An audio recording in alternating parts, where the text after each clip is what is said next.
You can borrow them in the beginning, and then eventually the certificates will be writing, but it doesn't matter if for this thing, you want so you want your name, your face, your sign. I just do the red with your sign that you can I don't get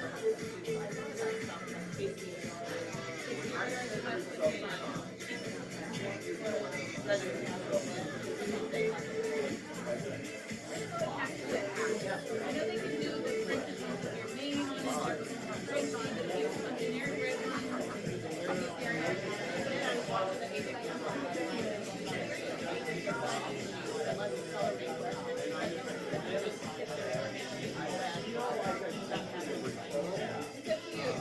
I like a survey that I did them, thinking I would love your feedback about the house, your favorite, not like, and it's a survey. It's not just slide over here. Slide over here. But no, it's a okay. I don't remember because Tuesdays I forget a lot. Okay. So the best thing is last night I watched 2 of the videos of my shark. I did stuff else I can't remember, and I'm like, oh boy. But every time I keep telling you, I'm just kind of writing it down.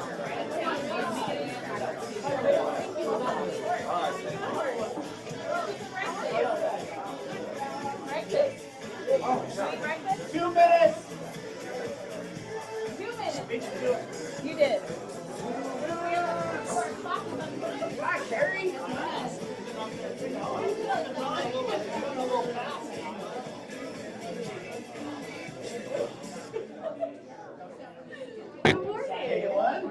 Oh, we haven't even turned them on. Put them on. I don't know. She did come and record it, but.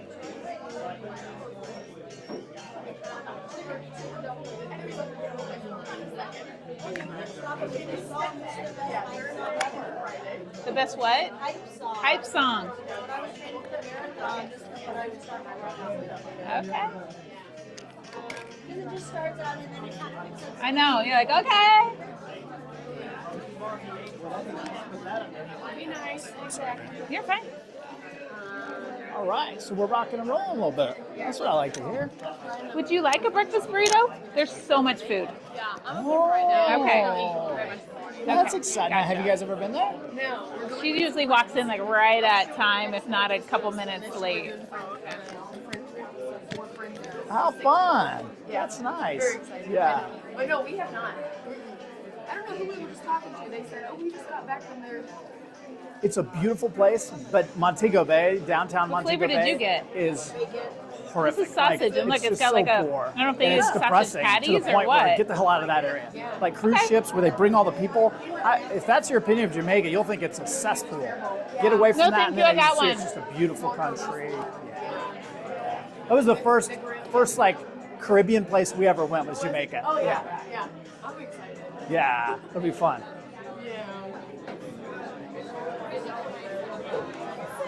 Yeah, I almost disappeared in that country. I was with this chick about 30 years ago, and her and her boyfriend broke up. She goes, "Hey, I have an all-paid trip to Jamaica. You want to go Friday?" I'm like, "Yeah." And we were friends, so it was cool. And one night we were drinking in downtown Montego Bay, and we just got on the wrong part of town, and it was right about 5 o'clock when all the migrant workers were coming out of the fields, and we didn't know what to do, so we had to get somewhere safe because it just felt creepy. We're going through these shanties, and I'm like, we could disappear, no one would ever know we're at. So I I always this guy that hated. looked I was like a runner in businessman college just for of all fun, these never scary- on and a they're team very or anything. peaceful people. I ran for But about 5 or it's 6 intimidating. years, Trust and I me, when they're loved. coming in I droves hated of actual hundreds. running. And I said, dude, I got But I liked what $100 it- for me. how I You get me felt, to and a I liked what it hotel did for my in body. 5 minutes. And he goes, $100? I Show know. it to me. Pull up. I know. Okay, Actual follow running. me. And we followed him through there, and people were Okay. shouting stuff at us. He gets us to this hotel. We go in. There's the hotel keepers there, and they Yeah. go, "Hey, we're Americans. We kind of got in the wrong part of the city." And they go, "Yes, you did." I gotcha. She goes, "You missed your bus that goes back to your resort." All right, 30 baby." seconds. It's not 30 good. seconds. No. Find your Yeah. spot. Grab a It burrito. was crazy, but the nicest day. people in the world. We just Good love the morning. Jamaicans. Oh yeah, they're just so chill and.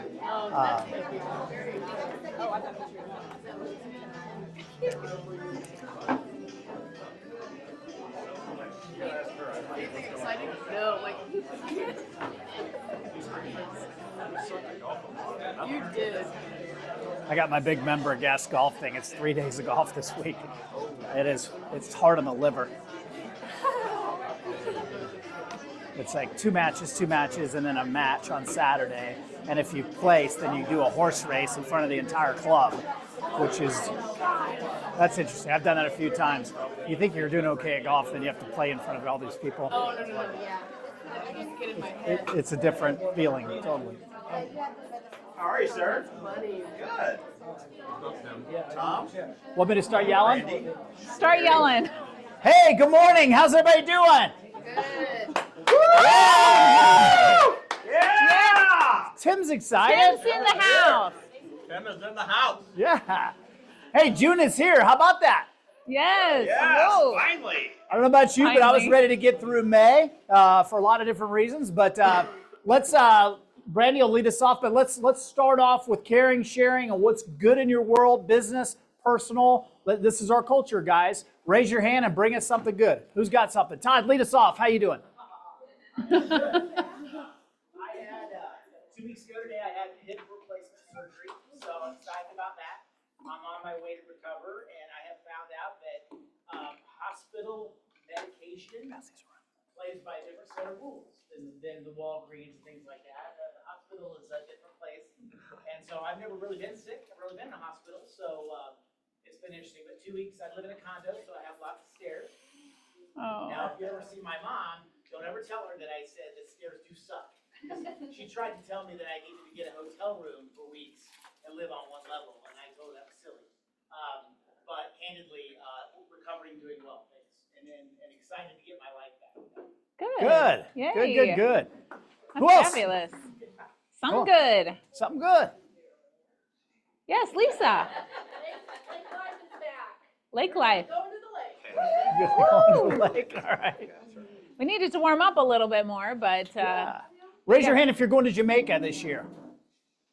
They just told me. How fun is that? yeah.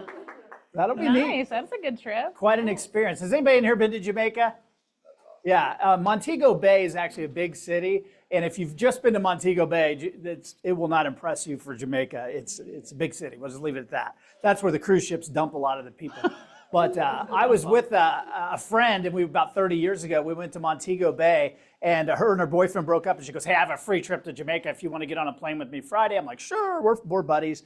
So we were drinking too much as usual, and we missed our bus out of downtown Montego Bay back to the resort. No sweat, right? Didn't think much about it. We'll just kind of walk through downtown. Well, that was when all the migrant workers are coming from the fields into the city. Hundreds and hundreds, probably thousands migrating back into the city as we're trying to navigate through the city. Talk about intimidating, right? So I'm literally like, we could disappear in this city and no one would ever find us again. So I found this guy and he looked like a businessman and we were scared. I mean, we were really scared. No cell phones back then, by the way. Probably had a pager. But I found this guy and I go, "Hey, I got $100 for you if you can get me to a hotel in the next 5 minutes." And he goes, "Show me the money." I showed him. He goes, "Follow me." And we went banging through these. I mean, we were going through little shanties and areas that you're like, we could literally disappear in Jamaica. And so he gets us to this hotel, and the operator of the hotel goes, "You got really lucky. This is a very safe city, but you were way out of your element." And we stood out like a sore thumb. But gave this guy his money. He was happy. I think that's a monthly wage probably in that country in 1992. But anyway, it's other than that, it's great. Who wants to go? Yeah.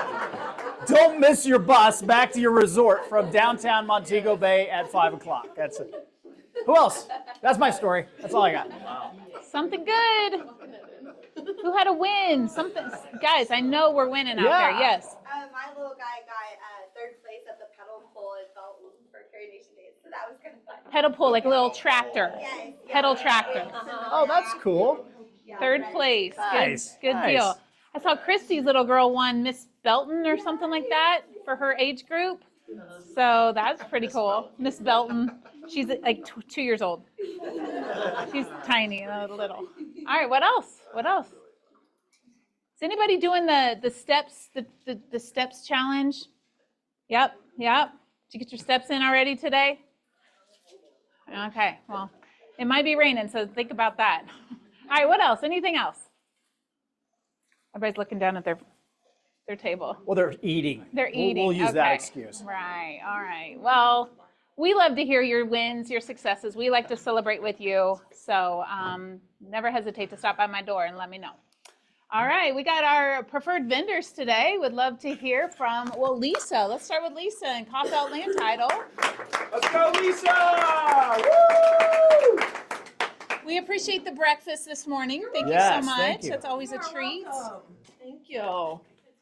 I wanted to introduce our new processor. She started a week ago. Yeah, doing fabulous. Alyssa Anderson. So you'll be seeing some stuff from her. Know that she's with our Raymore office now. So Yeah. she's going through all of our training. The one thing I wanted to talk about today is on the news, and it's been kind of in the rumor mill, that Jackson County taxes are going to be based off of the 2022 county tax amounts. That is not completely accurate. They're looking at basing them off the 2022 county tax amounts plus no more than 15% increase. So as far as we are concerned, for proration purposes, it's still the normal process. Jackson County has not set out their assessed or appraised values yet for 25. So we have to use sales price by last year's mill levy to determine the amount we're going to prorate off of. Unless you have placed in your contract that it'll be based off of the 2024 county tax amounts. Okay, so I wanted to clear this up because we've received several phone calls of, oh, it's going back to 2022. But I hope that it's close to that for everyone, but that's not quite it. Okay, that's all I want to talk about. Lisa, real quick, in Cass County, if we have a closing coming up, where are we at with taxes for Cass County? Cass County does have their assessed values, appraised values out for 2025. So we'll take the appraised value, the assessed value by last year's mill levy to get the amount to prorate off of. Mill levies for 2025 will not come out until October of 2025. Billings will come out in November of 2025, due in December of 2025. So we still have quite a stretch where we're still using estimates to prorate off of. But these estimates won't be so inflated, Exactly. which is what our big concern was. Right, Is that right? Right. Okay. The mill levies typically don't change a ton from year to year. They normally do go up, yes, but they don't go up a ton. It's that appraised assessed value that really affects taxes. So since Cass has those out, we're good in that portion to get something that's much more accurate to what those tax amounts will be for 2025. Thank you. Anything else? You're welcome. Good job. Welcome aboard. Thank you. Welcome. Very good. Hey, Todd, you up for it? All right. All right. This is eating into your 90 seconds. I was just thinking now's the time. Now's the time to check. This thing's a beast. He's got 4-wheel drive. Yeah. Oh, thanks. Yes, you're Hey, buddy. I missed him so much. All right, so good story to tell real quick today is Trisha. Is Trisha here? Henson? No. All right, so she and I have a file that we worked with for about the last 5 or 6 months, okay? And anytime you can help a veteran, this is a tough market to help a veteran. You guys understand that, right? So we have a veteran that in January came to me, came to me, and they had relocated from another part of the country, had a good job here in Kansas City, so they were starting their life here. And when I put it all together, they qualified fine. The problem was they had some mortgage blemishes from their relocation. So when they moved up here, they had 2 households for a little while before their house sold. So he did his due diligence. He called his lender, his mortgage company. He worked out a payment plan with them over a 4-month period of time. And the lender said, give a partial payment this month, and then we'll do a little bit more the next month, a little bit more, and then on month 4, we'll catch it all up. Make sense? So he did everything like you would expect somebody to do that knew they were getting behind, okay? So anyway, he put himself in that plan. So when I ran it through everything, I couldn't get the automated VA approval to accept it. I was like, why is it not accepting it? Well, it just didn't like the mortgage payment history, let's be honest. So everything else was fine. So I decided to take the whole file and take it to my VA underwriter and send the entire file in. Full verifications of employment, full everything, and we call it a TBD pre-approval. No address yet, but it's real important. I didn't want to take a house off the market just on me being a loan officer going, hey, I think you should get it. So worked out a deal with VA. VA came back and said they didn't like the payment history. So I engaged with the veteran. I explained everything through the whole process because he went over that payment plan. The payment plan was very specific from his lender. It said you have to make this payment by the 9th, this one by the 11th, this one by the 12th. So according to their plan now overrode their payments. Every one of those payments was blemished on his credit report because he didn't meet the date deadline that they set up for him. So I had proof he paid it. I went in, guns a-blazing, Yosemite Sam to the VA underwriter like I was going to get this overridden. And she quickly told me I wasn't. So this is February-ish. So they're disappointed, as you can imagine. They want a new house. Their lease is up in June. So from February to about May, it was gonna take to the beginning of May to get those blemishes over 12 months outside of 12 months. Then likely the VA would approve it because we're a year outside of any late payments, okay? So, sorry, I'm going over. So anyway, candidly, what we did is we got to May 2nd. I reran everything May 2nd and it took it. Okay, so then now the challenge is Johnson County, Kansas, Blue Valley School District, VA offer. You guys know where we're headed with that, right? So they have a child in sports, they have to stay in the school district. So anyway, Trisha was able to negotiate, found a great house, first day on the market, they loved our buyer, they got it accepted. We now close in about 10 days from now. But the real key to this whole thing is we had about a 90-day gap between really truly being able to get them into a house. In that 90 days, they could have walked away anytime and found a different realtor, found a different loan officer, and like that. So the entire time I engaged with the veteran, how's it going? Everything looking okay? Because we had a gap, I had to wait. And so they stayed engaged with Trisha, they stayed engaged with me. And the reason I know that's important is because in years past, I might have just said, cool, I'll call you May 3rd and we'll be ready to roll. And in that 90-day window, guess what? They would have found a different lender. They would have found a different realtor. And then Trisha wouldn't have a $550,000 purchase VA that's going to close in 10 days. And Todd wouldn't have a $550,000 VA loan to do, right? And how loyal is that customer going to be to her? And how loyal is that customer going to be to me? The key, guys, is engagement. It wasn't great news. I don't love to tell a veteran that they can't get their loan, but we had a plan and a path. And you'll hear me say that almost all the time. There's almost always a plan. There's almost always a path. And I just knew that I needed to get him 12 months outside of those late payments. And then we likely were going to hurdle everything else. And we did. So it closed in about 10 days. So Cool. I'll add something on top of that. Now, that's an amazing success story. I wish Trisha was here. And let's just assume she made around $16,000, $17,000, which is fantastic. That deal's not about $16,000. First of all, $16,000 is a lot of money. Would you guys agree? Yes. Yeah. She did an amazing service for these people. But if she does not continue to stay in touch with them, no matter how well Todd did and she did, when it's time to sell, there's no guarantees that they will be hired again. So now she has an opportunity there that is prime, right? If she stays in touch with those people, she should be able to extract referral. They're involved in sports in Johnson County. Is that what I heard? All this kind of stuff. I'm guessing school activities and all that. That's not a $16,000 client. That's a $160,000 client if we continue to touch base with them. You guys see the difference? There's a massive difference there, okay? Yeah. Starbucks gets the $8 for Tim's double latte thingy or whatever he got this morning. That's great. They're wanting 100 of those over the next couple of years. That's where they make their money off Tim. Yeah. You guys get it? Todd. And Lonnie, he's an engineer at Garmin, and she's in the healthcare field. So again, income was always strong. It was just that situation in their life that hit them, and we explained everything, the entire process, and they were good with it. But Tricia was amazing at staying talking to him every week, maybe 2 times a week. I would text him and say, hey, how's it going? That he was the engagement there. Because I really feel like if they walk into another house, another realtor would say, I don't know how to do it, or hey, come over here and I'll do it. And she was able to do it, and I was able to. Okay, thank you for sharing. Love that. All right. Other vendors, Raylyn, are you our girl? All right.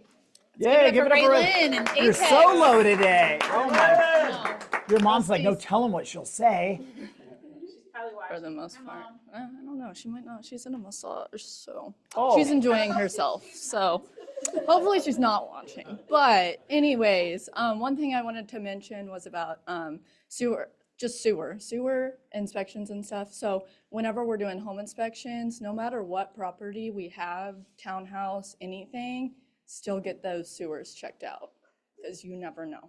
So that's really all I have. Perfect. Does anyone have questions? Somebody put that on our Facebook page. It was either a Yes, townhome and or, right? Is that right? I think that was said, and so that's why Okay, we yes. wanted to bring it up too Perfect, today to yeah. everyone, so that we know, not just residential, Yeah. or not just, Yeah, you know what I'm normal trying to single family. say. Correct, correct. So, yeah, yep, all right. Perfect. Thank you. Good Good job, Raylan. Love that. Am I missing anybody else? I don't see Royal. I don't see Alabaz. Okay. All right. Oh, this one. Here we go. What's next? Our calendar. We got some good stuff on the calendar. Again, as always, I'm going to hit all of this in a minute. Finance Committee with Jake Keith. Jake, you want to come up and bring us an update? Yeah, Jake. give it up for Jake.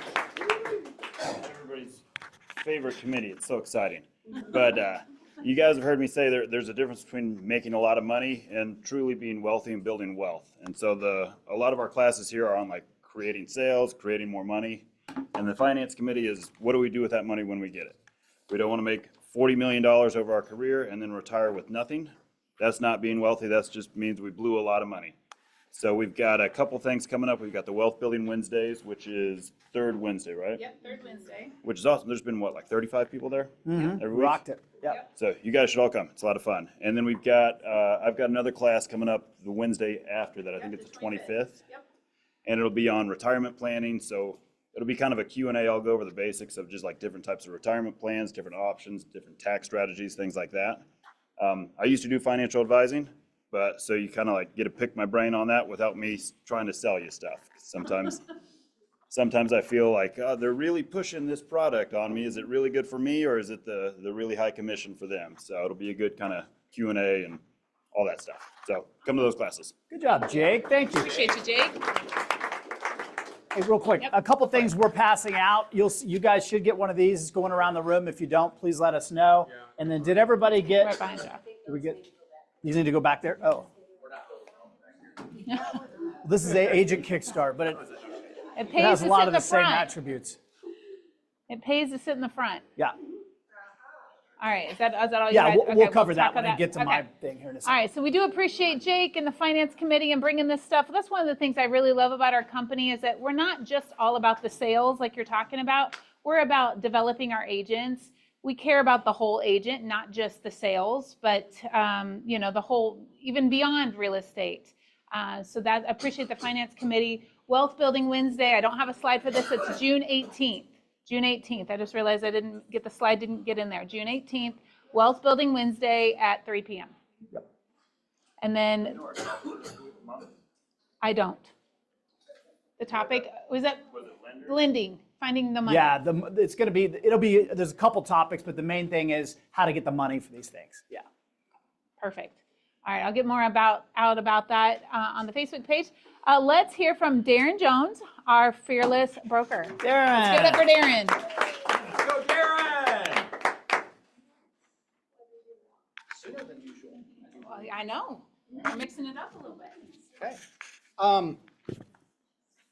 I just wanted to bring up a few things, bring them front of mind for just some of the mistakes that we see and some of the, I'll just call it sloppiness on forms. First, if you have a transaction coordinator and they screw up, it's your license that gets in trouble. So we need to pay attention to what they're doing. We still need to know what our forms say, regardless if they know what our forms say. And a lot of times I think transaction coordinators know the forms better than the agents that are paying them, getting a lot of nods, to do transaction coordinating. Also make sure the forms need to be legible. You can't blame something on .loop or DocuSign that says, well, that's how they put it on there. Sometimes the text runs over other pre-printed text and you can't tell what it says. If you've got 8 sellers, you got to figure out some way to put all their names on the lines or add a text box or whatever it takes. Because some of the stuff comes to me and I'm like, you can't even read this. If it's an estate or if there's 4, 6, or 8 sellers, we're the ones responsible. If you have a price change or a new listing, you can't do anything in the MLS until it's completely signed. I don't have to sign it, but you do, and every seller or buyer has to sign it. Well, it wouldn't be buyer. Every seller has to sign it. You can't just go changing the price in the MLS off a phone call. Change form has to be signed.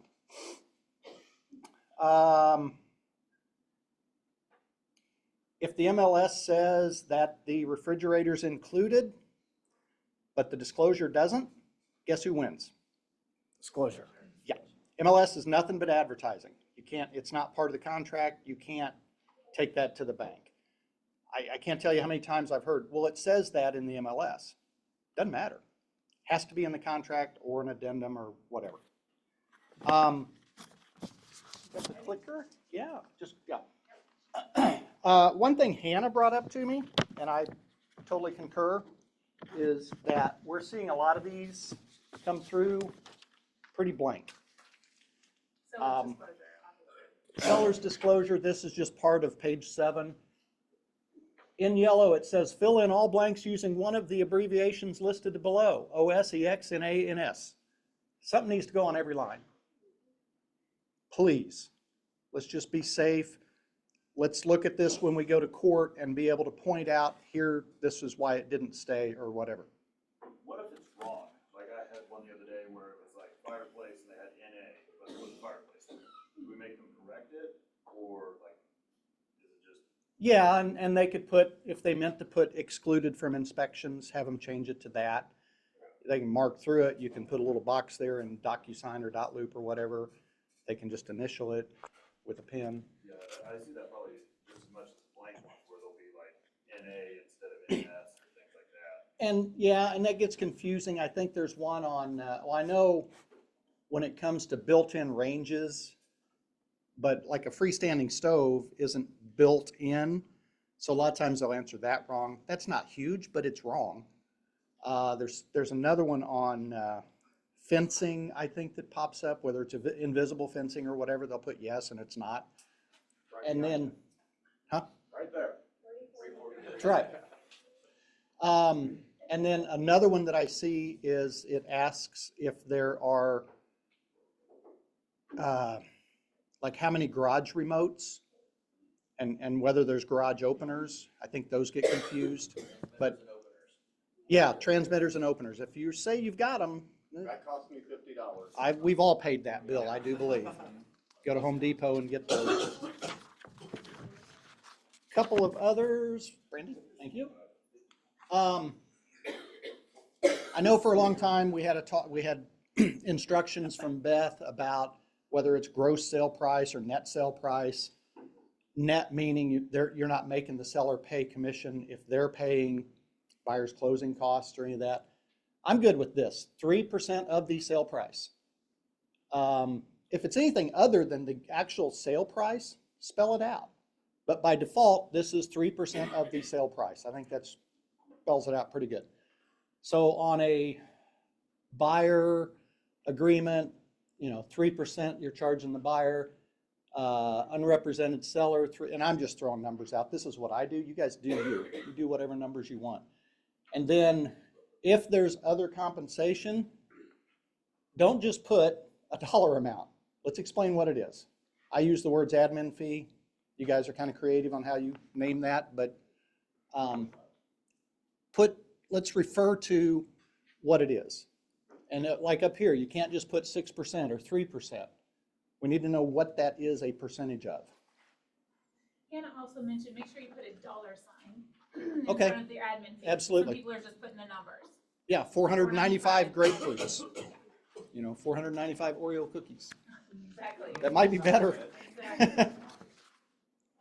Okay, what's our next one? Oh, if it doesn't say 0 if left blank or 60 if left blank, you got to put a number there because these don't say something if left blank. If it says 0 if left blank, you can leave it blank. So that comes up a lot. And this is the exclusive buyer agency. Yeah, and those things show up on a few different places. So I guess let's slow down when we're doing our forms. I know we get anxious to get that listing signed or whatever, but it's easier to fill it out now than to have to do a change form later. Your client's going, who's this idiot I've hired? And I've filled out plenty of change forms, so I'm including myself in that. Okay, so on a change form, speaking of that. Okay, bye. Get this out of the way. There we go. There's a lot of times Hannah or I, and this just popped in my little head. If I sign something, it doesn't mean I've approved it, because Hannah's going to look at it and she'll find stuff I missed. So if she goes back and says, but Darren's, if you go back and say, but I signed it, it still could have plenty of errors because I can certainly miss them. If you forget to check a box and on the change form, you only put, check box 286 yes, or whatever. Let's refer to what that box says. That way your client knows why you're telling them to check or why you're checking that box. Just explain to them what the box says. I think that's it. Well, obviously that's it. Good job, Darren. Can I add something? Can you roll back to the one that has all the little operating stings and all that? Okay, this part of the disclosure, if this portion were showing up here, there's other. Have you guys seen that there? Yeah. What I highly recommend, and further down, that just gives you, for anything that could come up with the house. A lot of people are doing this. They have like statuary in their yard and stuff like that, and it weighs 1,000,000 pounds, and there's really no place that you have to speak to it, but they'll say, well, I don't want to move that.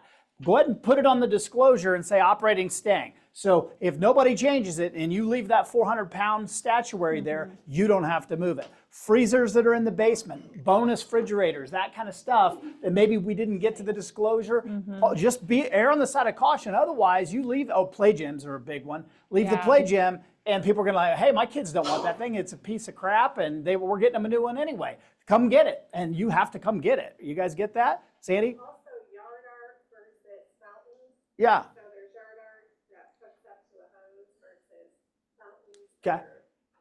Yeah, know the difference. Anything that people are leaving behind, just go ahead and get that in the disclosure as operating stake, play gym, the statuary, any of those kind of things that Sandy just mentioned. Err on the side of caution there, guys, because what happens is your people move or they're doing their final walkthrough and the agent's like, hey, what's this old freezer in the basement? We didn't want that. Well, we thought you guys might want to, no, we have no interest in that. Guess what? You're going to probably spend $300 or $400 figuring out what to do with it. Sure. So this comes up in our office a lot, and including our business. So I'm telling you, just think these things through just a little bit longer. I always tell people on the seller's disclosure, I give it to them way before we list the house. I go, this is your homework. It takes about 30 minutes and a cup of coffee to work through it. And if you have a glass of wine or a beer, 45 minutes, okay? Have fun with it. But tell them to take their time, and if there's something they're unsure of, put a little circle on it or something so we can discuss it next time we visit and get together. Yep. Is that where you would put in like plants, like, oh, this was my great-grandmother's iris or whatever, and you're gonna take that out? Legacy plants. It's is really that the what you only put? place to put it that I know of, is if they're taking the rose bushes or something crazy like that. Those are one-offs, but those are the one-offs that cause you problems too. Well, we love those, that kind of thing, when they didn't. Just have it in there. Rose bushes do not stay, okay? Yeah, take that crap out before you list it. Don't even list it. In a perfect world, yeah. That's the best thing to do. Dinner or something, take it to your friend's house, let them nurse it for a little while, then don't leave it in there. You really don't want to hold up a $500,000 sale over a rose bush, but the sentimental value of things, and I get that, just address it. So I asked that question because a lot of people will put very sentimental things in their yard and they remember people buy those. Get that stuff up and go ahead and take it with you. So that's the best way to just get around that right out of the gate. Yeah. Great idea. We had people just a month ago, the play gym in the back said they were going to take it to their new house. They were pretty excited about it. I think they got a little tired. Anybody been tired moving? And I think they looked at that play gym and they go, moving it to the new house, you know what, we're just going to leave that for the people. Great gesture, really? Maybe, maybe not. Well, the thing was a piece, and the people were like, hey, we weren't expecting this, and we certainly don't want it. Please take care of it. They had to go over there and disassemble it in the rain and take it out of there. So, Well, if I'm on the buyer side, and I know my people don't want the play gym, I'm going to write it in the exclusions. there's an idea. Play gym to be removed before closing. There you go. Then you're just like on the seller side, but Yep. there's some things you can do on the buyer side that can insulate us from having any of these issues. We work so hard to get these amazing 5-star ratings, and one little mix up like that can really set you back. True. It's amazing how many times we deal with that. True. Okay. Tomorrow, I cannot believe we're already here. Carrie, Tom, you want to, who's talking about this one? Oh, okay. I know. He doesn't Carrie. even know. All right, you want to, Okay, so tomorrow, Danielle Scavuzzo, she's right here in Raymore. She's going to be coming and talking about an LLC, setting it up. If you haven't done it, why do you need to do it? How do you do it? She's also going to address that little question about if you don't fill out this one form, you get this major fine and that kind of thing. So wherever stage in setting up your LLC or not, come ask your questions. She's going to give us a good talk. It'll probably be about 45 minutes. nice. Yeah. And if you do want to come to that, please RSVP to this post. It looks like this graphic. There's a post in there just so that we can kind of get a head count. A lot of you guys have already done that for about 12, 15 people. Perfect. And you guys have asked for this. I mean, this Yep. is something you've asked for. Yep. I mean, we get messages all. Do I need to now be an LLC? Do I need to be a sub S corp? Do I need to be this? And you know what? You're asking the wrong person. Right. These are the people we need to be asking. No different than you need to be asking your accountant tax questions. You guys get that? So we're bringing in somebody well known in this county for sure in that arena to give you the pros and cons of these different business entities. And Danielle's been in here a couple of different times. Two or 3 years ago, she was in here doing something about wills and trusts. She's amazing, and so this time she's going to be talking about LLC. She's really easy to talk to. She'll answer your questions, and she also, I think, is going to address the difference between an LLC sole proprietor, LLC S corp. She's not an accountant, but she's going to be able to talk to you about the differences and that kind of thing. So, if you guys have questions. Tomorrow, 10 a.m. right here. Yep. All right. Then we also have Lunch and Learn. This is coming up next Tuesday, so 1 week from today. Tom, can you speak to that? The Lunch and Learn with the City of Raymore. Oh, yeah, absolutely. That's sneaking up on us, right? Yep. Hey, so yeah, David Grass, okay, hey, David Grass, City of Raymore is going to come in, Development Service Director. He's really got his finger on the pulse of everything Raymore, right? So if you want to know, I know not everything in our business is about Raymore, But we are in Raymore, and I think a lot of us do business in Raymore, and he'll probably have all kinds of cool maps, and he can show us what's going on, what's planned development, and I bet he has a answer for any question you would have about Raymore. And Stephanie has lunch set up with Texas Roadhouse. Texas Roadhouse. So we're gonna need an RSVP. I'll get that posted. We're gonna need a bigger room. I actually got it up last night. Yep, there is a, There's a post up. if there, now that I'm saying that, I'm questioning that. I've put up so many posts lately. There will be a post There will be a post. today. If you haven't seen it. RSVP, so we make sure we have enough food for you. Also, guys, when we're bringing in guest speakers and people from the community and people from other businesses, if we're asking them to step out of their business and their world and their job to come and they don't charge us, they come for free to bring their service and their value. If we can't at least, I don't know, get 10 or 15 agents in here, we're probably going to need to cancel. So that's why we do ask for RSVPs. It's not a good look for us if we ask them to come teach us and we've got 3, 4, 5 people here. So that's the reason we ask for RSVPs. I know a lot of you are, a lot of us are a little fly by the seat of our pants. We'll figure it out when we get there. I don't know if I'm coming.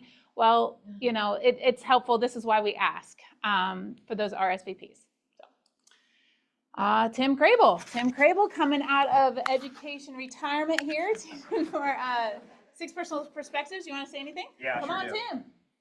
Yes, hey! I'm super pumped about this, mainly because I need to go through it again. I don't teach it because I'm an expert and do everything right. I'm teaching it because I'm a student. Self-mastery, like I just learn lessons every day, right? I continue to see areas that I could improve in. So the way that we're doing 6 Personal Perspectives this session is it's 3 weeks. We're doing 2 perspectives per week. It's going to be 1 hour. We're going to start on time and end on time from 10 to 11. And we're going to hit the first 30 minutes is going to be about self-mastery. And then we're going to go into the 80-20 principle, the Pareto principle. And for me, I'm super pumped about this very first week because I need a refresher on just mastering my own emotions, mastering my schedule, mastering my time. And the best way to do that is to take an inventory and have an honest look at where you're actually at. We can't move forward until we know where we're at, right? And so the self-mastery session is really going to be just identifying, sometimes it's painful. Hey, this is where I'm at right now. And just getting through the pain of going, this is where I need to improve on, allows us to move forward. The 80-20 principle is about focusing and identifying on what is the 20% of the business that I really need to put my attention to. Which things do I need to delegate? Those of you guys that went through the command modules with me, I joked around because I loved doing the little ads and the just solds and the just listeds. And I found out that it was taking me about 19 hours to do something that I could have leveraged, and it takes that person about 4 minutes to do it. And so what was happening was I was making about $1.18 per hour when I was doing those activities. However, when I'm at my 20%, I'm making about $218 an hour. Which one would I rather have, but where was I spending all my time? And so that's just, it's these two going back in a loop. Self-mastery, 80-20. Self-mastery, 80-20. And when we get those dialed in, then we're going to move on to perspectives from 3 through 6. So join us. That's going to be right here in the training room. It starts next Monday, the 9th, and it's from 10 to 11. I promise you at 11:01, I'm walking out of the training room. So I'm not going to hold you captive. Thanks, you guys. See you there. Good job, Tim. Thank you. All right, we're excited about that. Excited about this coming up. Culture Committee is hosting our annual driving range hangout. I got to go last year and I never hit a ball. Like, it's not my thing. I don't know how to do it. I'm not all about embarrassing myself, but I went and I had a good time. And I ate the pizza and I drank the drinks and I hung out and I had a good time watching the other people hit the balls. So if you're a golfer, this is your time to shine. And if you're not, it's your time to watch. But if you like pizza and drink, it's your time to shine. There we go. It's time to shine. If you come for the pizza and the drink, bring your spouse, your +1, come hang out, have a good time. It's at the Peculiar Driving Range, coming up pretty quick. Not this Thursday, but next Thursday, 5:30. We'll do an RSVP for that too as well. That is sponsored by Carpet for Less. So thanks Culture Committee and Tom for getting this set up for us. We're going to have a few contests this year. Oh, contests. We're going to put in place. Yeah, I think we need to have some contests. I think we do. Lonnie would call it gambling, but I'm gonna call it a contest. A contest. You need to be there. Oh, that's funny. Okay, so put There's that on money. your calendar. We also, this Thursday, we've got Tina Bernine coming back to our Market Center, and she is going to teach us, this is sponsored by the Growth Committee, Level Up with Leverage, Building the Right Team the Right Way. So if you've ever wondered, like, I'm thinking maybe I'm a team, I want to build a team, I'm not really sure, maybe it's right for me, maybe it's not, I don't really know. Come and hear Tina. She runs the Tina team. Yes. Yes, grilled hot dog lunch at 1:30. So hot dogs are at 1:30. We'll turn on the grill and grill some hot dogs, have some chips, 1:30, and then class will start at 2 p.m. this Thursday. We do need an RSVP. Again, if we don't have enough RSVP that say that they're interested, we'll just tell Tina, thanks. We don't quite have the interest like we thought. Yes, Darren. My calendar says the 4th is Wednesday. Well, your calendar is probably right. This is actually June 5th. June 5th. Thank you for catching my error there. It is Thursday. Forget the date, the number. It is Thursday. And I'll get that fixed. So thanks for catching that, Darren. I'm telling you, I went through and made a lot of posts, and it's something.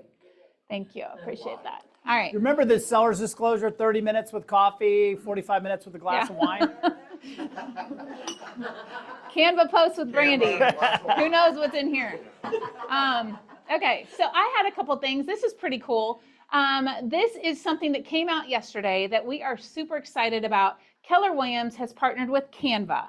And I love Canva already. I have a pro subscription. I'm in it every day. I'm in it.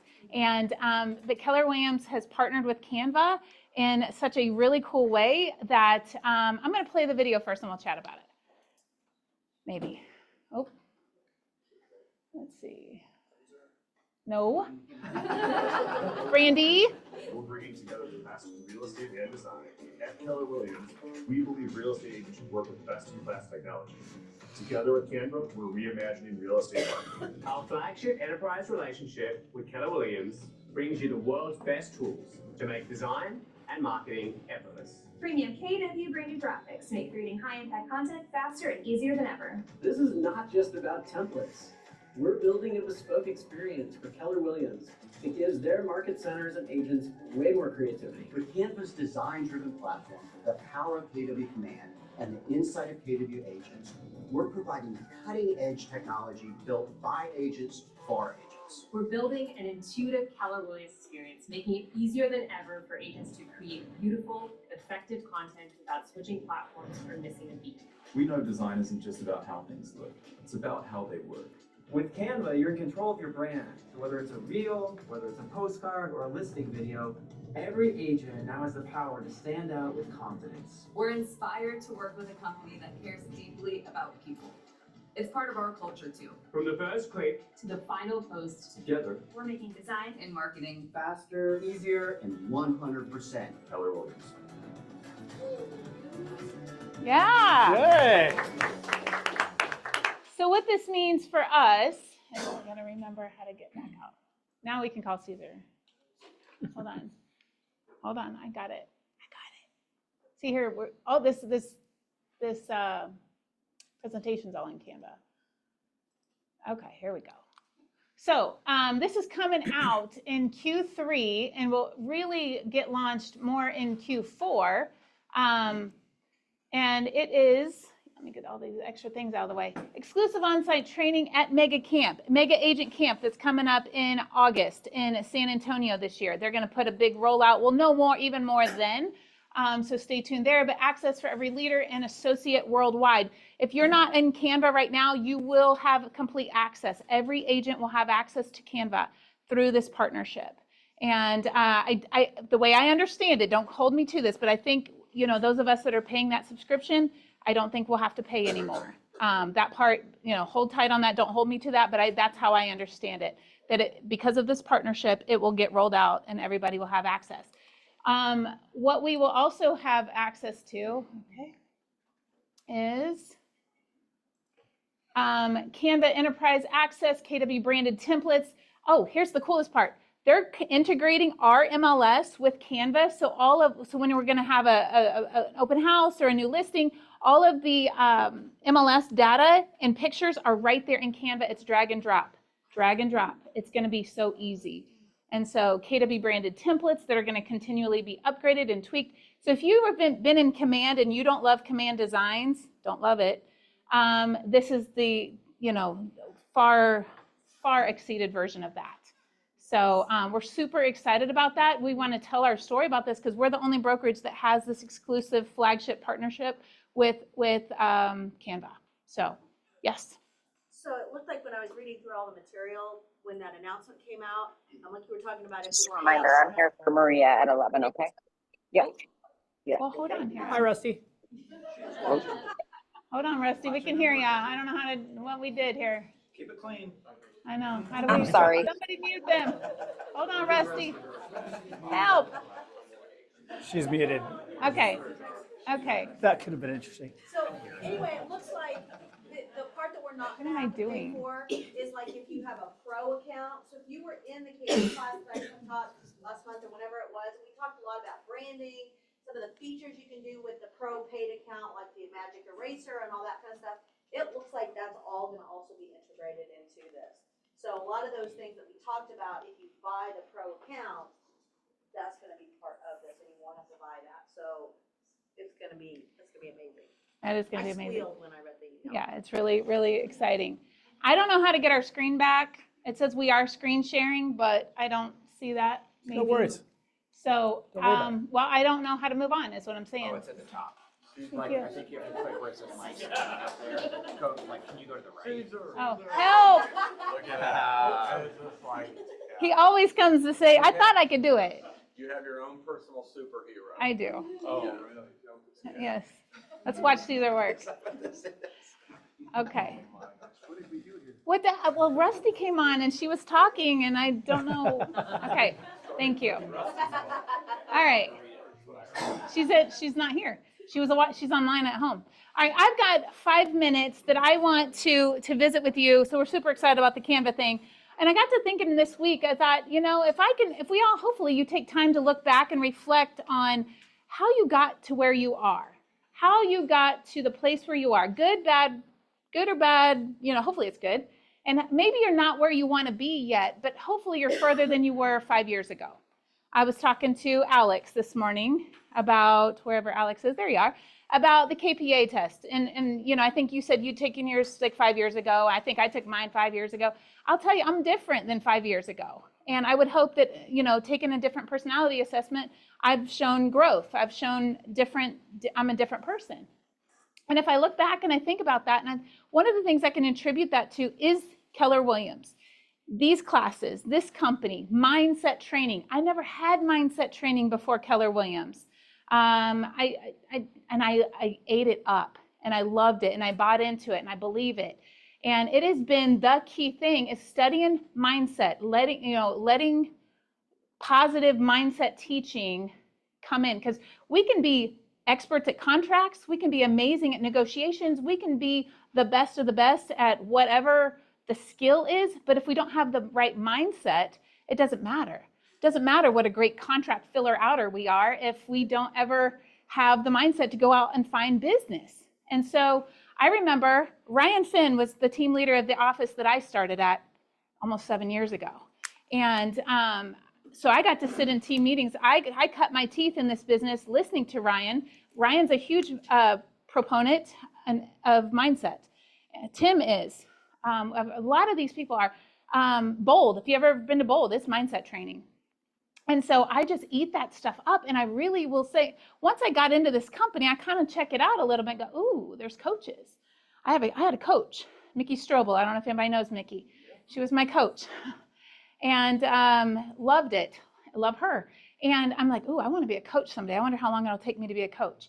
Well, okay. Then I saw Ryan doing his thing and then other team leaders doing that. I'm like, oh, maybe I could be a team leader someday. Maybe I could do this. Maybe I could do that. I don't know. I came into this business green. I didn't know I was a teacher before. I'd been a stay-at-home mom before. That was my skill set. But yet I learned these things and I soaked it up. I ate it up. And so that's what I'm going to take 5 minutes to talk about, and then Lonnie's going to wrap us up here, and he's got good stuff, so I want to make sure I give him plenty of time.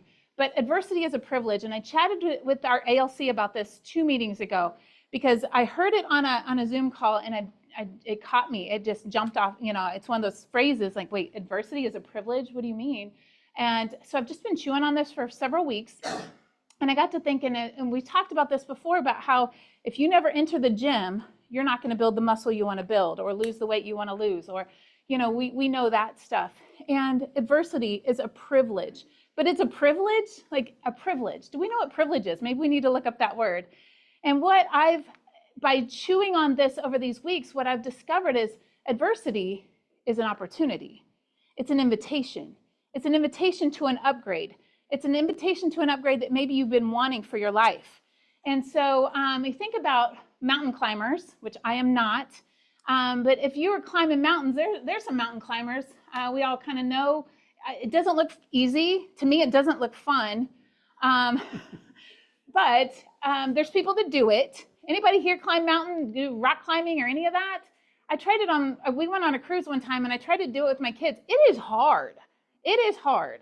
And that's just the rock wall, you know, on a cruise ship. So it's nothing like this. Hiked a lot of mountains. You've hiked a lot. Nothing with ropes. Ropes and climbing. It's like a whole nother skill. But there's a certain group of people that love it, that do it, that train for it.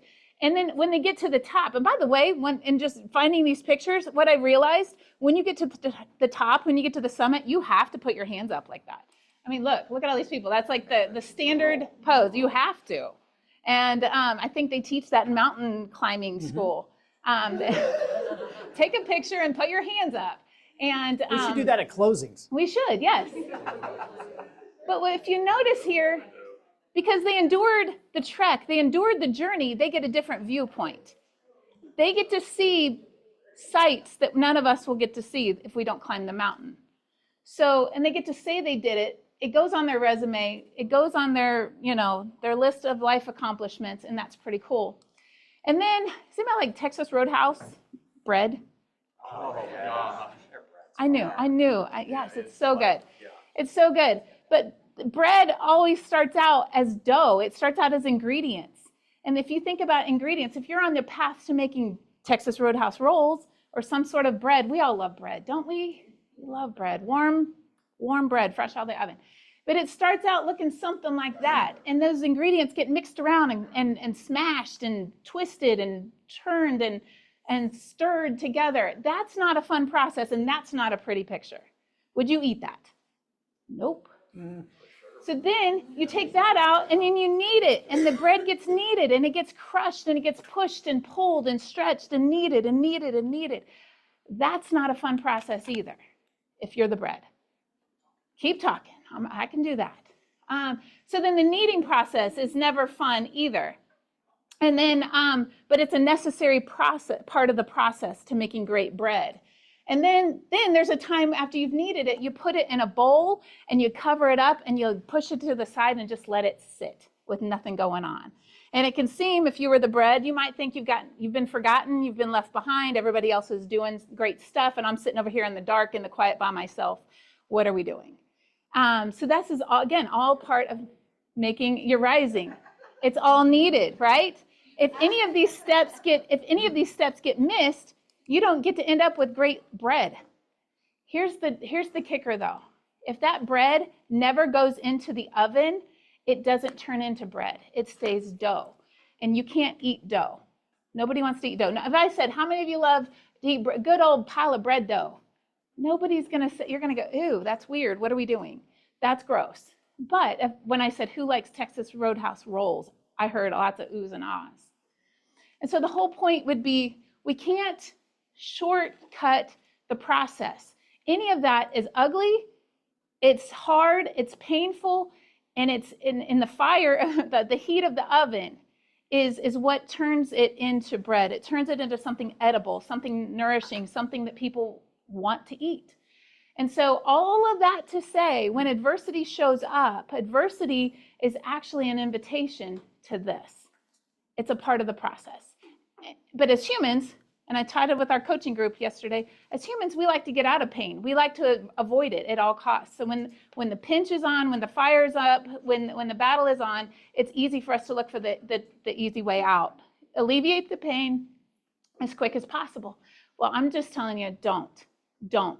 Lean into the pain, trust the process, don't abort the process, because if any point in this process, if you give up, that thing's going in the trash. And it's all for nothing. You got to start all over again. Sound good?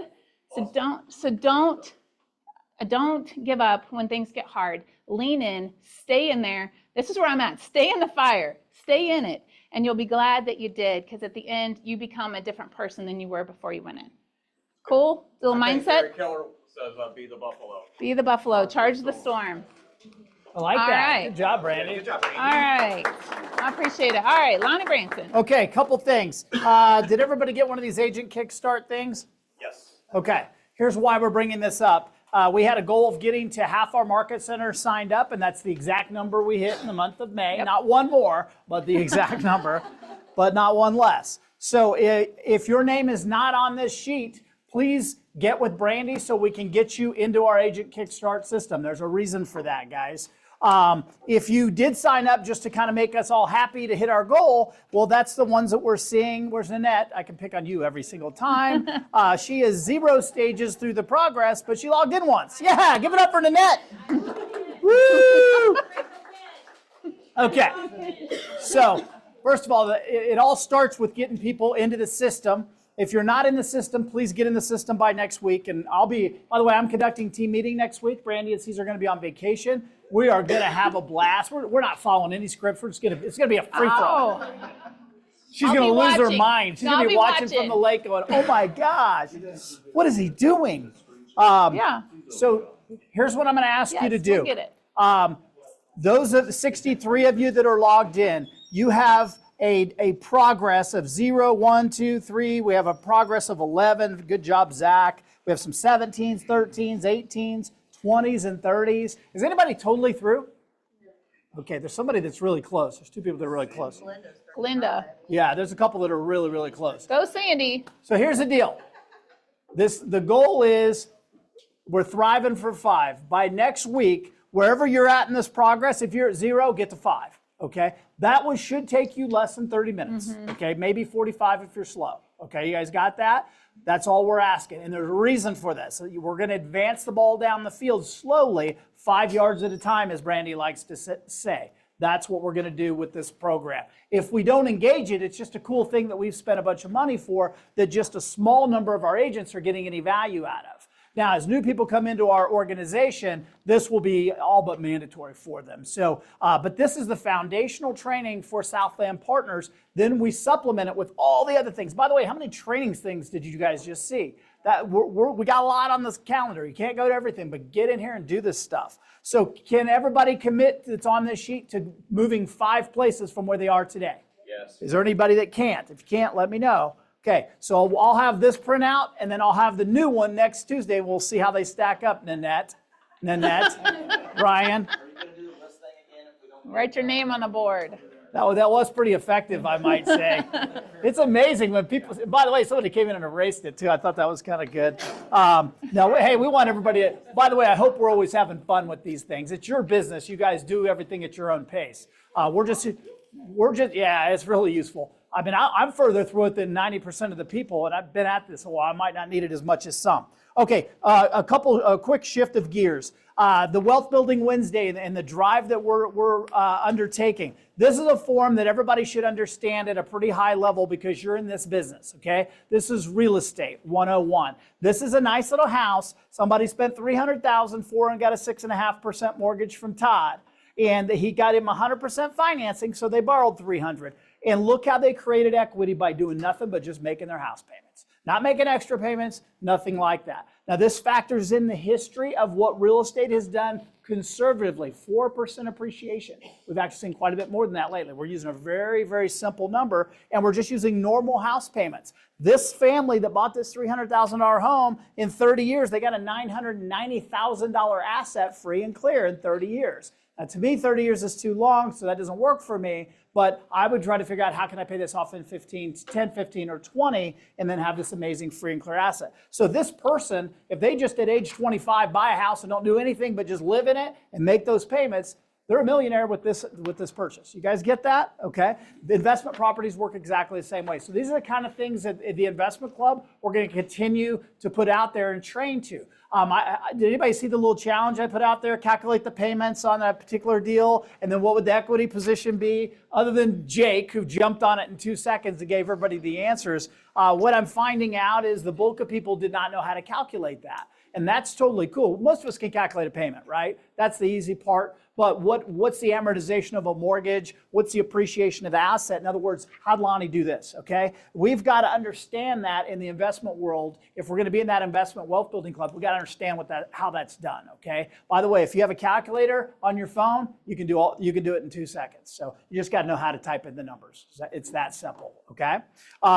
All right, the next thing, and this goes right into some of the things Brandy spoke of. I'll lead off with adversity. I'm geeked out, but I'm fortunate to live in a community I always dreamed of living in. We've been there 8 years now. It's totally cool. And there's some really high-profile people that you guys see on TV. I don't care about them. They're great football guys, all that kind of stuff. I like the guys that are self-made that started with nothing. Ryan and I have a friend named Jim Malarkey. Okay, he started at Quick Trip, literally stocking shelves in the inner city Quick Trip 40 years ago.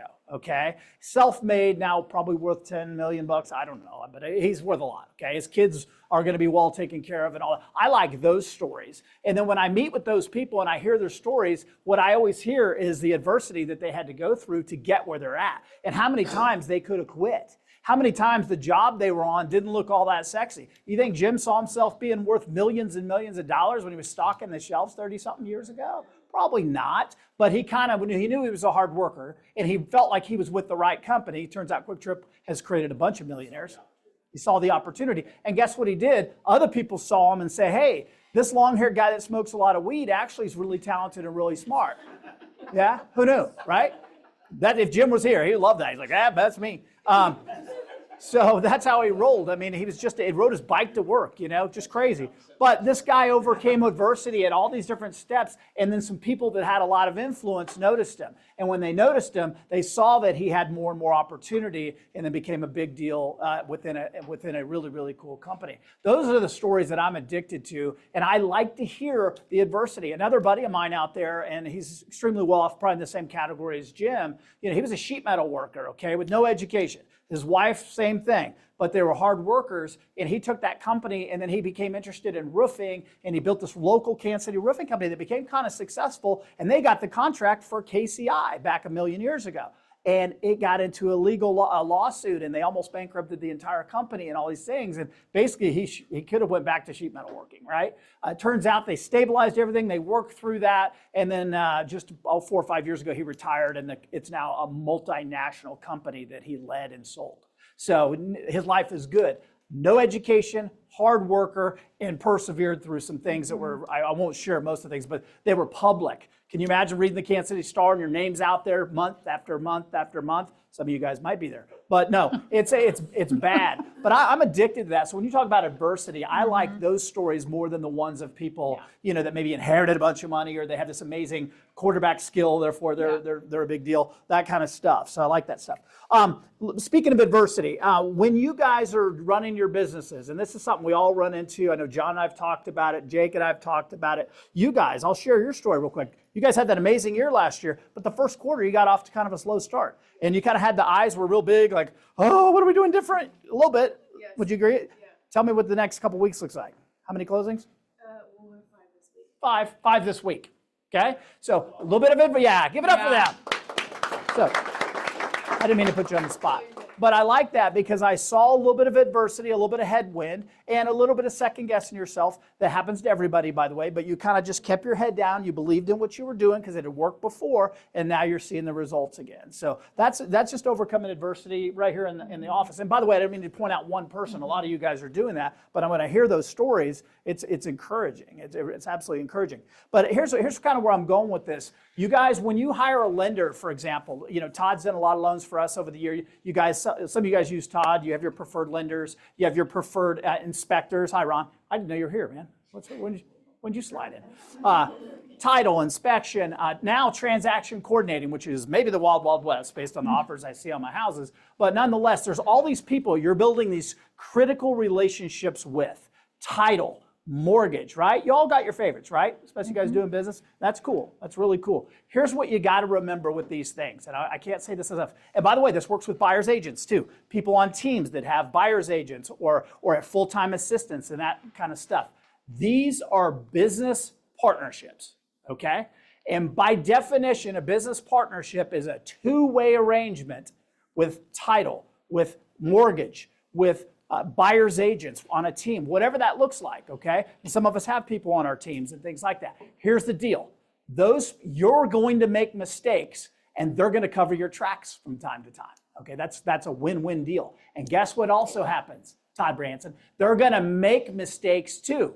And then you got to help cover their tracks, okay? That's a win-win relationship. Todd probably forgets about this deal, but it was a couple years ago. We were on a transaction, and about 3 days before closing, he called and he goes, hey, I don't think I've had to call you like this in years, but we made a mistake and we got a problem and this deal's not going to close on time. And so I'm sitting there going, Todd Branson doesn't make mistakes. He stands up at team meeting, right? He wheels himself up to team meeting now. But there's no way Todd Branson dropped the ball. Well, the reality is a mistake was made. So how do we react to that? Okay, do I say, Todd, you suck. I'm going to start using Plaza Mortgage or whatever, whoever else is out there. It's a two-way street. But what he did, he was really honest. He was forthright. They did a course correction, and it took us a couple weeks to get everything dialed in. And yes, did it cause a problem? Yeah, delayed the closing. I then had to call 2 agents that are in the chain and go, hey, I'm glad you did business with my team, but here's the story. We're going to be delayed. And I know that's going to cause a little stress. I apologize. The lender apologizes. We'll do our very best to get back on track.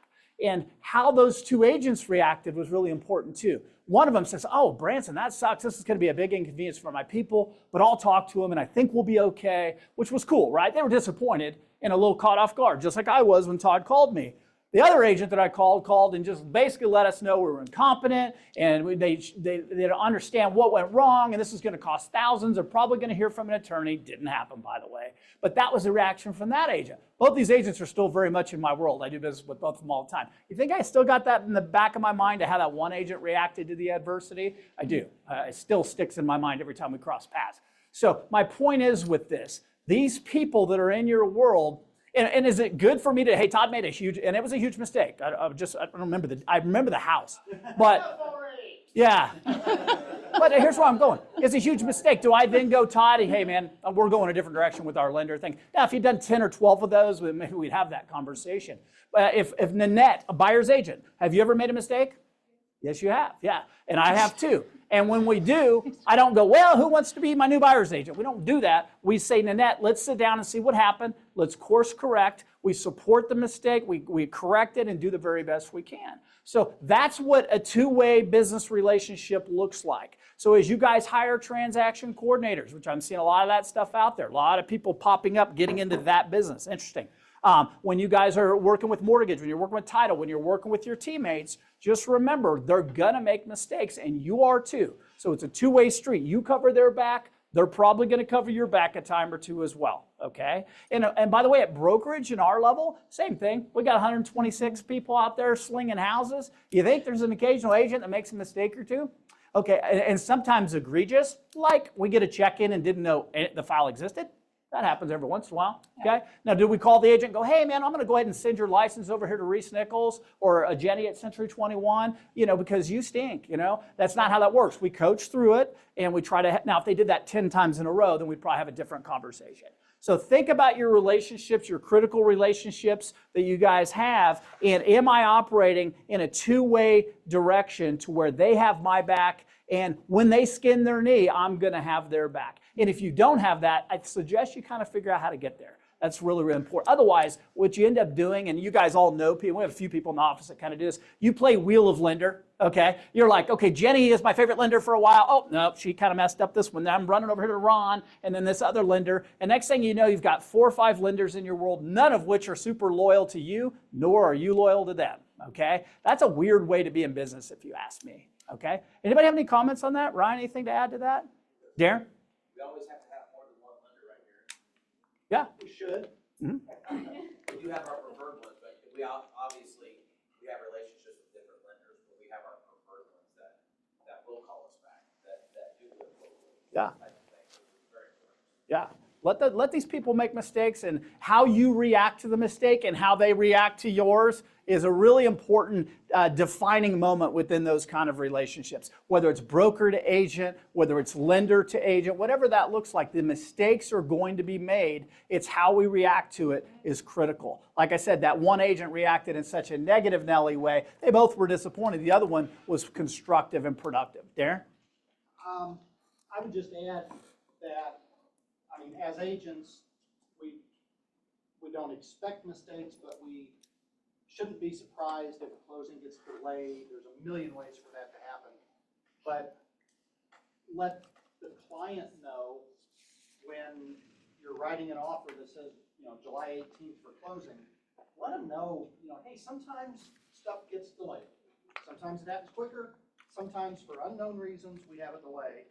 That way, they don't think absolutely July 18th is when it's going to close. Same with sellers. Here's when they'd like to close. We got to get through the lending, the inspections. Things can pop up. Yeah. I wouldn't. You don't necessarily need to say, hey, accidents are going to happen. We probably won't close the 18th, but prepare them that they will. And there was a time when I used to tell clients, hey, it's 50-50 whether we close on this date or not. Prepare them. I do that all the time. Yeah. Let them know. That's on or before, probably, but a week later, possibly. Here's how that can be effective, guys. You accept a contract on your listing with a 21-day closing. Things have to click and go really, really smoothly to hit that date. Why not go ahead and tell your seller, hey, this contract says June 30 on it. If everything goes perfectly, I've seen it happen where that'll work. But just so you know, that date could end up moving back. If you speak to that right from the get-go, then if June 30 becomes July 5th or 10th, you already spoke about it. Or you can wait until 2 days before closing, go, hey, you kind of remember when, and they won't remember it, and then they're all upset. Just prepare them. Give them plenty of lead time for anything that changes the contract. And something that was mentioned here on both sides, the whole thing comes down to communication. If you're not making phone calls and connecting with the co-op and the client, that's where you have the biggest problem. You will never get referrals from these people. You'll never really break down the relationship. So again, just communicate at a high level, and that way if they're hearing from you, even if the update is that there is no update, they still appreciate that because they know you're working on the situation, and they know you'll find some type of solution, whether it's delayed or whatever, but keeping it together. But just communicate at a high level. Todd? From a loan officer standpoint, a manager standpoint, there's nothing probably worse than having to make that call to the agent that says that something got missed on our end, or just something just with TRID and the weird rules. And I had one a couple months ago where husband and wife have to sign a CD, right? CD goes out, and wife signs it in 8 seconds. Well, he works night shift. So I'm like, hey, on your break, go in and sign your CD, because we can see when you open it and sign it. Well, he didn't do it until 12:20 in the morning. So guess what? He didn't sign it until the next day. So guess what? He had 3 days after that CD. Guess what? Who couldn't close on time? Now, that's something. I had to make the call, and not only had to call the agent that directly dealt with it directly, I had to call the domino agents down the line. And I had one that was totally cool with it. I had one that already had lawyer on speed dial, everybody's gonna sue you, blah, blah, blah. I mean, not professional at all. So things do happen occasionally, and that call will always be made by me. It'll never be made by somebody on my team. I've seen people on my team that get in a fetal position because something like that happened, that they're scared to death, and we're getting fired by everybody. Almost always, to Ryan's point, there's a path and a plan. And before I call Alani on a major problem, guess what? The plan and path are in place, and we've got it figured out before we start telling everybody that the world is about to explode. Yep. That's Almost simple. everything can be figured out. Last comment on this one, Jake. And then on the opposite side, Todd saved some people, what, $1,400 because you were able to lock them in at the dip. Yeah. So I made sure to share that, the positive too, of the team with my people. Just to say, hey, not only do I have your back, but Todd's got your back. Yeah. I think that goes kind of as well with the bad. Yeah. By all means, yeah. Guys, it's how we react to this. It's important. You're going to have things that are going to get screwed up, and you're going, man, I can't believe my lender did this again, or whatever. You know, just how you handle it is really, really important. Last thing, houses are sitting on the market a little longer. Many of you guys are doing listings in areas that are a little further out, and that's totally cool. Just keep in mind, when you have a listing, have a conversation with the seller if open houses are part of your marketing strategy. And if you say they are, you probably better figure out how to staff them and have them. Okay. Now, we are fortunate being the largest office in the county by a ton. We do have a lot of people that tend to do open houses. But you better build those relationships versus just post it out there and hope somebody lands on your house. Okay. Do not commit to things that you can't deliver on. Okay. And then I get the messages going, I can't believe it. It was so easy to have my open houses in the winter done with our office, and now they're just not doing them. Well, first of all, that was never their job to do it. It's your job to find the staffing, whether that's you or someone else. In the wintertime, agents don't have as many things going on in their world as they do in the spring and summer. They're busier in their own business. They're busy with their vacations and stuff like that. So you would think spring and summer, lots of open houses and great participation. Sometimes it kind of works the other way because people have their own business going on as well as things in their life, okay? So figure out, is this going to be part of my marketing strategy? And if it is, how am I going to handle that? The other thing is, if you set a precedence of having one every Saturday and Sunday, and you go one, you don't, they're going to think you're not doing your job. Okay, so you better figure out how to have that conversation as well as to frequency and honesty as far as the results from open houses. I still think open houses, if done right, have the best opportunity for one of our agents to go sit on a house and meet an unrepresented buyer that can become a client. They very, very, very unlikely will buy the house you're sitting in. Okay, I would say almost never. Now, we've all had it happen, okay? I remember did one in the country one time. People came up from the lake, bought it on the spot. Okay, that didn't happen to me a lot in my career. But where else can I sit there and invest 2 or 3 hours and potentially meet unrepresented people to build relationships, okay? And Brandy had one that stunk the other day, and it was one of my houses, but she used her time effectively to actually make it a couple hours of lead generation, if I remember correctly. So think about that conversation, because I'm hearing some little snippets of pressure people are getting from their seller, because as a seller's house sits on the market, that pressure goes up and up and up, and they want to know, why aren't we doing this? Why aren't we doing that? If you haven't talked to them about the effectiveness of open house, by the way, if their house is out in Butler, Ballard, any of those places I've never been to, if they're in any of those places, there's probably less and less people that are willing to do open houses there. And they may have valid reasons for doing that. I don't know. Do open houses work out in those rural areas? We actually usually no, but Yeah. Howard, we did have like 6 people come Okay. through, but There you go. usually no. Right. But the perception is with our agents who live mostly in southern Jackson and Cass County that the Ballard is Joplin. Okay. So you probably took 90% of our people that would consider an open house off if that was an expectation. Why? People don't like me, I guess, because they're not signing up for my listing in Ballard, right? By the way, it wasn't you guys or your listing, but you know where I'm going with this. Sure. Think about how we're going to staff these things and what that conversation looks like. That's all I got, Brandy. Thank you, guys. Appreciate it. Good. Awesome. Good stuff. And I forgot to have that conversation with the gal. And I'm like, I always talk about that stuff. And I looked at my notes and I'm like, I always mark on my file that I've had the conversation, and we never talked about it. And her comment was, well, I noticed the house down the street was having open houses. And I'm like, yeah?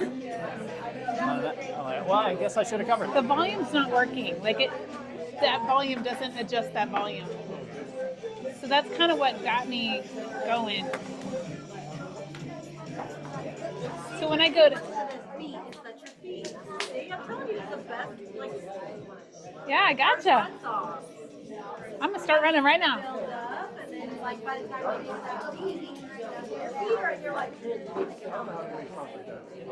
don't know, it was the number one on my playlist for my retreat.